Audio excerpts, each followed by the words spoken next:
달콤하기만 한 신혼부부의 어느 날 밤, 침대에 나란히 누워있는데 갑자기 아랫배가 부글부글 끓기 시작합니다. 또 참아야 하나? 아니면 소리 없이 살짝 끼어볼까? 머릿속이 새하얘지죠. 그런데 이 작고 우스운 순간이 사실 두 사람 관계의 운명을 가르는 결정적인 장면이라면 어떨까요? 누군가는 이 순간을 평생 미루다가 오히려 사이가 멀어지고, 또 누군가는 용감하게 한 발을 내디디면서 관계가 더 단단해집니다.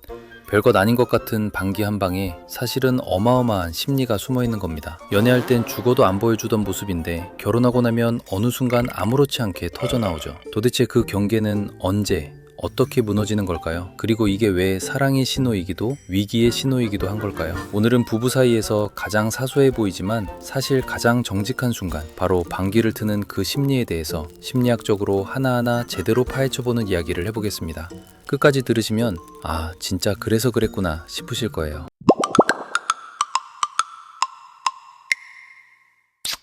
연애할 때를 한번 떠올려보죠. 데이트를 하다가 갑자기 신호가 오면 어떻게 하셨나요? 대부분은 온 힘을 다해 참습니다. 화장실에 다녀온다는 핑계를 대고 멀찍이 떨어진 칸으로 가거나 아예 헤어질 때까지 꾹 눌러 담죠. 좋아하는 사람 앞에서 그 소리와 냄새를 느낀다는 건 그 시절엔 거의 세상이 무너지는 수준의 사건이었던 겁니다.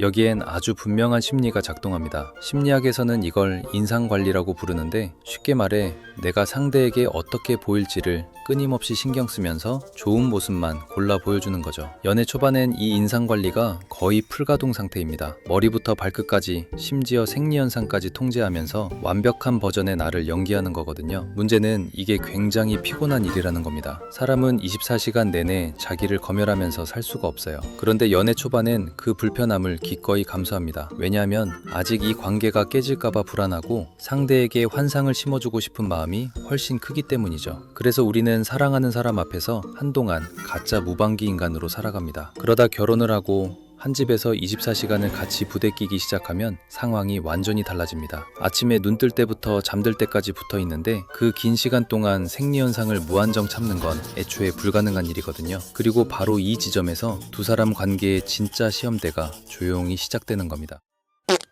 첫 반기는 대부분 사고로 터집니다. 깊이 잠들었다가 무의식 중에 나오기도 하고, 소파에 늘어져 방심하던 찰나에 그냥 새어 나오기도 하죠. 그 순간 당사자의 머릿속은 그야말로 패닉입니다. 못 들은 척 넘어가 줄까? 사과를 해야 하나? 아니면 차라리 크게 웃어버릴까? 그 짧은 찰나에 온갖 계산이 머릿속에서 폭주하거든요. 그런데 진짜 중요한 건 그 다음입니다. 바로 상대방의 반응이죠. 여기서 깔깔 웃으면서 너도 사람이었구나 하고 받아주느냐, 아니면 정색하면서 더럽다고 밀어내느냐. 이 반응 하나가 앞으로 두 사람이 얼마나 편하게 살아갈지를 결정하는 첫 단추가 됩니다. 별것 아닌 것 같죠? 그런데 절대 별것 아닌 게 아닙니다. 왜 이게 그렇게 중요할까요? 심리학에는 자기 공개라는 개념이 있습니다. 관계가 깊어진다는 건 결국 내 진짜 모습을, 그러니까 남들에게 잘 안 보여주는 약하고 부끄러운 부분까지 조금씩 꺼내 보이는 과정이라는 거죠. 그리고 상대가 그걸 밀어내지 않고 받아줄 때 두 사람 사이의 친밀감은 한 단계씩 더 깊어지는 겁니다. 반기를 튼다는 건 바로 이 자기 공개의 아주 솔직하고 원초적인 형태입니다. 가장 통제하고 싶고 가장 감추고 싶은 생리현상을 상대 앞에서 풀어놓는다는 건 이 사람 앞에서는 굳이 나를 꾸미지 않아도 괜찮다는 무언의 선언이거든요. 심리학에서 말하는 심리적 안전지대 안으로 상대를 들여보내는 순간인 셈이죠. 실제로 많은 부부가 이렇게 말합니다. 그 사람 앞에서 반기를 트고 나서야 비로소 진짜 내 집 같고 진짜 내 사람 같았다고요. 긴장을 풀고 나를 있는 그대로 내려놓을 수 있는 유일한 공간, 그게 바로 집이고 배우자인데, 반기 한 방이 그 편안함의 상징처럼 작동하는 겁니다. 웃기지만 굉장히 본질적인 이야기죠. 물론 잃는 것도 있습니다. 솔직히 말하면 반기를 트는 순간 그 콩닥거리던 설렘은 확실히 줄어듭니다. 신비롭고 완벽해 보이던 상대가 갑자기 나랑 똑같이 먹고 사는 평범한 인간으로 내려앉으니까요. 심리학에서는 이걸 탈이상화라고 부르는데, 환상 속의 상대를 현실의 인간으로 다시 보게 되는 과정인 겁니다. 많은 분들이 이 탈이상화를 사랑이 식은 거라고 오해합니다. 설렘이 사라졌으니 다 끝났다고 생각하는 거죠. 그런데 이건 오히려 사랑이 다음 단계로 넘어갔다는 신호에 가깝습니다. 심리학자들은 사랑을 크게 두 종류로 나누는데, 처음에 불꽃 같은 열정적 사랑과 시간이 쌓이며 단단해지는 동반자적 사랑이 바로 그것이거든요. 열정적 사랑은 강렬하지만 오래가지 못합니다.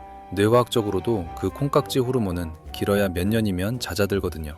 반면 동반자적 사랑은 편안함과 신뢰, 깊은 정으로 유지되는데, 부부가 평생 함께 갈 수 있게 만드는 진짜 연료가 바로 이쪽입니다. 방귀를 트는 순간은 말하자면 그 두 사랑 사이를 건너가는 다리인 셈이죠. 여기서 재미있는 질문이 하나 나옵니다. 보통 부부 사이에서 누가 먼저 방귀를 틀까요? 흔히들 남자라고 생각하시죠? 그런데 남자가 여자보다 가스가 더 많아서 그런 거냐 하면 그건 사실이 아닙니다. 방귀의 양은 성별이 아니라 유전자와 먹는 음식에 훨씬 크게 좌우되거든요. 남녀의 신체 차이는 생각보다 크지 않습니다. 그러면 왜 남자가 먼저 트는 경우가 많을까요? 이건 몸의 문제가 아니라 마음의 문제, 그러니까 사회적인 습관의 문제입니다. 여성은 어릴 때부터 조신해야 한다, 깔끔해야 한다는 압박을 훨씬 강하게 받으면서 자라거든요. 그래서 상대 앞에서 생리현상을 드러내는 데 대한 심리적 허들이 평균적으로 더 높게 잡혀 있는 겁니다. 그래서 여성이 배우자 앞에서 마침내 방귀를 트는 순간은 어찌 보면 더 큰 의미를 가집니다. 그동안 사회가 씌워놓은 그 무거운 검열의 갑옷을 이 사람 앞에서는 벗어도 되겠다고 판단했다는 뜻이거든요. 그러니 배우자가 처음으로 편하게 방귀를 텄다면 더럽다고 핀잔을 줄 게 아니라 오히려 반겨줄 일인지도 모릅니다. 반대로 결혼한 지 한참이 지났는데도 끝까지 방귀를 안 트는 부부도 있습니다. 이건 두 가지로 완전히 갈리는데 해석을 잘해야 합니다. 하나는 서로에 대한 예의와 거리를 일부러 지키는 경우고, 또 하나는 여전히 마음 편히 풀어놓지 못하는, 그러니까 긴장이 안 풀린 경우거든요. 겉모습은 똑같아도 속은 정반대입니다. 앞의 경우라면 전혀 문제될 게 없습니다. 어떤 부부는 평생 화장실 문을 닫고 적당한 신비감과 예의를 유지하는 걸 더 편안해하거든요. 이건 사랑이 부족한 게 아니라 그냥 두 사람이 합의한 친밀감의 방식일 뿐입니다. 정답은 따로 없어요. 중요한 건 두 사람의 온도가 서로 잘 맞느냐, 바로 그것뿐이거든요. 문제가 되는 건 한쪽은 다 풀어놓고 편한데 다른 한쪽은 여전히 긴장한 채로 자기를 검열하는 경우입니다. 한 사람만 계속 좋은 모습을 연기하느라 진을 빼고 있다면 그 관계는 어딘가 균형이 어긋나 있다는 신호일 수 있거든요. 친밀감이라는 건 한쪽만 노력해서 만들어지는 게 절대 아니니까요. 참고로 건강만 놓고 보면 방귀는 참지 않는 게 맞습니다. 건강한 성인도 하루에 보통 13번에서 25번 정도는 자연스럽게 가스를 내보내거든요. 이걸 억지로 오래 참으면 배가 빵빵하게 부풀고 복통이 생기기도 합니다. 그러니 좋아하는 사람 앞에서 평생 참고 산다는 건 사실 몸에도 꽤 가혹한 일인 셈이죠. 자, 그런데 여기서 반드시 짚고 넘어가야 할 게 있습니다.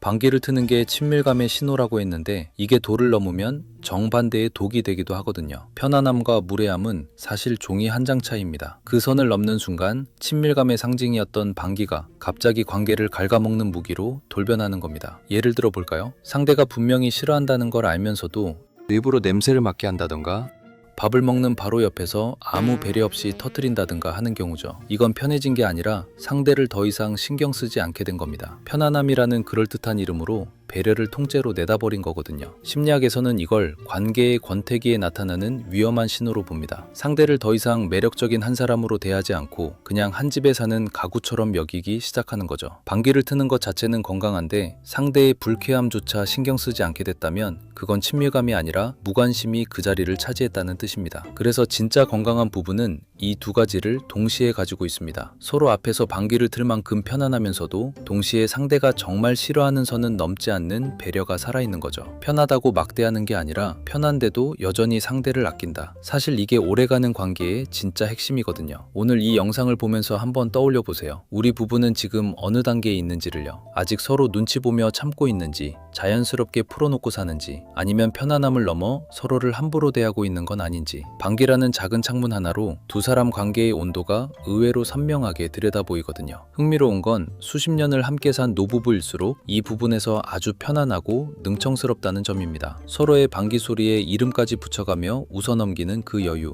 그건 오랜 세월 서로의 가장 솔직한 모습까지 다 받아들이고 살아왔다는 증거거든요. 어쩌면 그게 우리가 도달하고 싶은 관계의 가장 편안한 풍경인지도 모릅니다. 결국 방귀 한 방에 담긴 심리는 생각보다 깊습니다. 그건 내 가장 솔직한 모습을 보여줄 만큼 당신을 믿는다는 신호이면서 동시에 그 믿음을 핑계로 배려까지 잃지는 말라는 경고이기도 하거든요. 편안함과 존중, 이 두 가지의 균형. 오늘 배우자와 그 균형이 지금 어떤지 한번 도란도란 이야기 나눠보시는 건 어떨까요? 오늘 이야기가 마음에 와닿으셨다면 우리 부부는 지금 어느 단계에 와 있는지 댓글로 살짝 들려주세요. 그리고 다음 영상에서는 또 다른 부부의 솔직한 순간을 심리학으로 낱낱이 파헤쳐 보겠습니다. 사소해 보이지만 절대 사소하지 않은 이야기로 다시 찾아오겠습니다.